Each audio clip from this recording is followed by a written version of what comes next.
What's going on, fellow patriots? I originally was going to drop a video about COVID-19 and how masks don't work, but I saw some urgency in what was going on Twitter with Lynnwood, and apparently the declassification has begun, so that takes precedent over masks for now. Hopefully I'll still be able to drop the video today, but without further ado, let's start dissecting Lynnwood and his tweets on Twitter.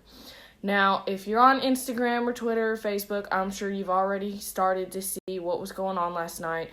But if you haven't, you're in the right place. We're going to talk about it, and you can make your own informed decision about what you think Lynnwood was talking about.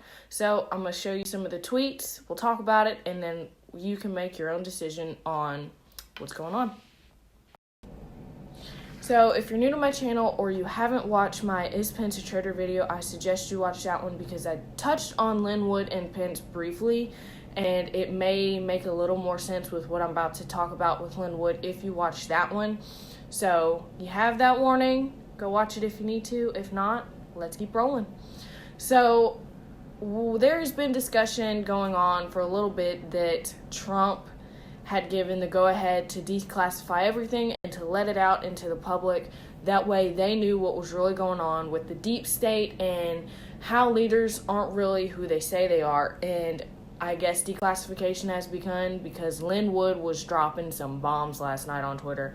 I woke up and I started scrolling through some, and I felt that it was my job as someone who gets facts out and lets y'all make an informed decision that I needed to talk about this to start my day. So here are the tweets.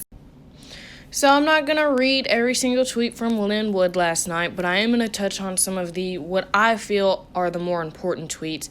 And this one right here takes the cake. It's about Mike Pence. And like I said in my last video, I was a little leery about Lynnwood and what he had to say about Pence because that's a huge accusation, and he wasn't necessarily putting his money where his mouth is, so to speak, because all he was saying was that Pence was a traitor and wasn't really putting anything out there to prove to me that he was. And I think this right here takes the cake.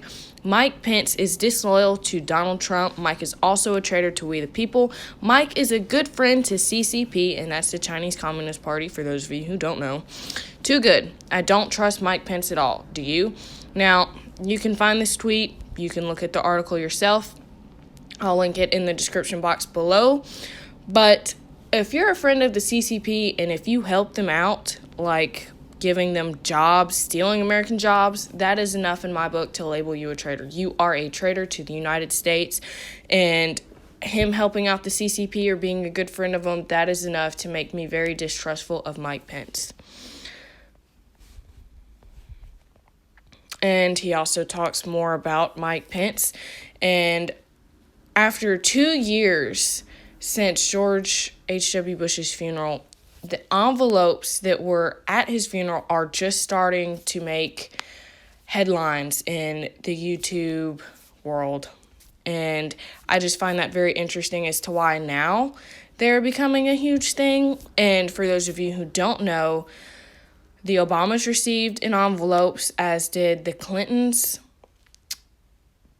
the Bidens, the Bushes, and, drumroll please, the Pences. And that right there isn't enough in my book to make Pence a traitor, but it is very questionable. And if you take that envelope into consideration with ties to the CCP, I don't know, that's painting a pretty interesting picture to me.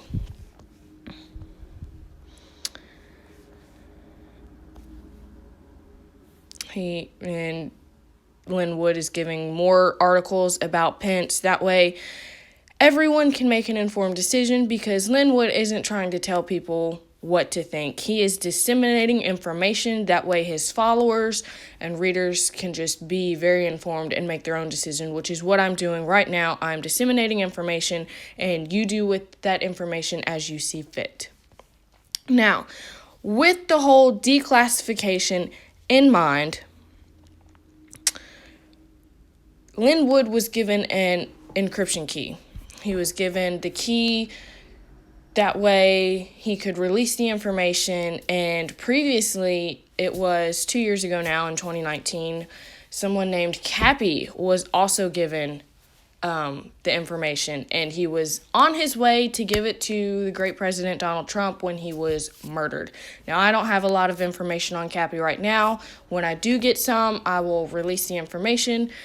But if you do know about Cappy, that is great. That is awesome. But if not, don't worry. I will get the information out there soon enough, hopefully. But Lynnwood is also kind of in fear for his life, I believe, based off of some of the tweets he has said about how he will not be scared about what is going on. He is going to disseminate the information, and hopefully nothing happens to him. Hopefully he doesn't have a quote-unquote accident, but if he does, he says not to worry. Other people have the key, so if you take him out, you got to find everybody else because he's not the only one who has it, which is a good thing. It's always great to have backups. But it is just very interesting, the allegations that he is layering on here on Twitter. He's talking about his main theme, it seems to be, besides Pence, is just big blackmail and the pedophilia ring with the Hollywood elitist and the government leaders, because if you don't think our government is in on the pedophilia, well, you, my friend, are very wrong, because we have seen many people, like Chief Justice Roberts, as Lynn mentions. We have seen Bill Clinton. He was involved with all of this, and mainly the big tie is Jeffrey Epstein. It always seems to come back to Jeffrey Epstein, and it should also be noted that there are rumors that Jeffrey Epstein is alive, and just think of what could happen if that is actually true. Just the implications of that, because Jeffrey Epstein could be the man that could bring down most of the American government and really other government leaders throughout the world, because this Epstein is not just tied with Americans and leadership gone wrong. He has ties all over the world, and part of me hopes that Jeffrey Epstein is alive, because I would love to see all of these people just fall down and just be locked up for what they've done, like Joe Biden, like Bill Clinton, like Chief Justice Roberts, because it's not just limited to the pedophilia. It's limited to just the fact that we have these government leaders who have been involved in all these crimes and who have lied and cheated their way out of so many things, and nothing has happened.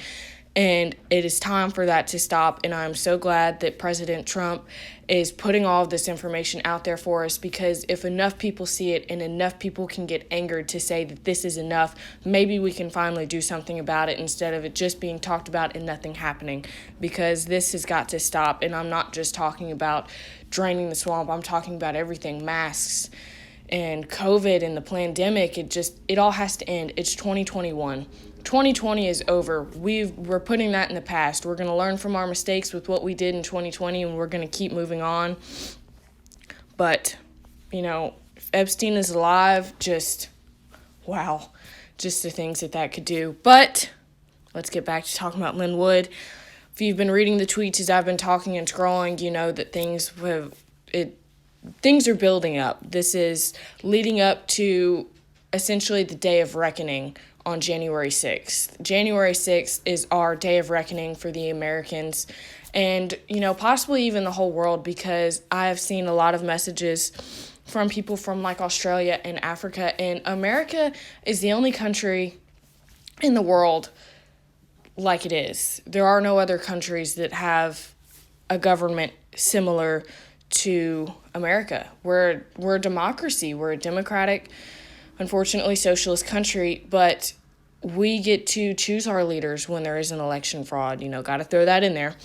But, we're the only country in the world who has a government like this. And if America falls, there is essentially no hope for the rest of the world, because think of how many immigrants we get each year, how many immigrants we get from Africa and from Europe and just everywhere else.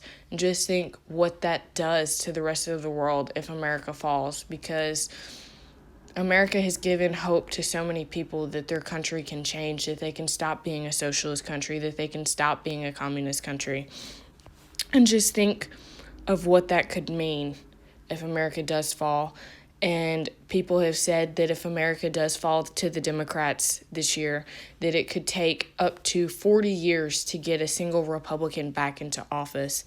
And that is just astounding. And as much as I don't like Joe Biden, I could accept him being president if he won the election fairly. But there's been so much proof of election fraud. We all know he did not win it fairly. So I will not accept Joe Biden as my president because of that. Trump is our president, and I have firm faith that he will be our president for 4 more years. We have to hold the line for January 6th, and honestly, time between that and January 20th, because if things don't go our way January 6th, we still have from January 7th to January 20th at the exact nanosecond of Inauguration Day. But I digress. This whole Lynnwood stuff is just incredible. I'm so glad to see somebody just disseminating this information, and I encourage everyone who is on Twitter to just look at this, make your own decision, informed decision on what this all means, what it could mean, and how this just leads up to January 6th, because that is the American people's day of reckoning. I firmly believe that. But I just wanted to get that out there with y'all so y'all could make your decision. So after seeing Lynnwood's tweets and hearing me ramble on about it, what's your take on it? Do you think that Lynnwood is right, as he usually seems to be, or do you think he's wrong? Do you think he's going in the wrong direction?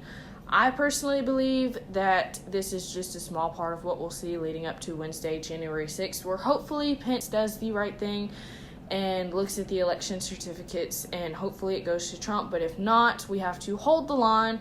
We have until the nanosecond of Inauguration Day to figure this out, because we all know there was rampant voter fraud. There has been so much. We can't confidently say that Joe Biden is president-elect, but I digress. So let me know in the comment section below what you think. If you want more immediate updates, follow me on Instagram at freedomspeaks1776. As always, like, share, and subscribe. This is your host, President-elect Arwal, and Freedom Speaks.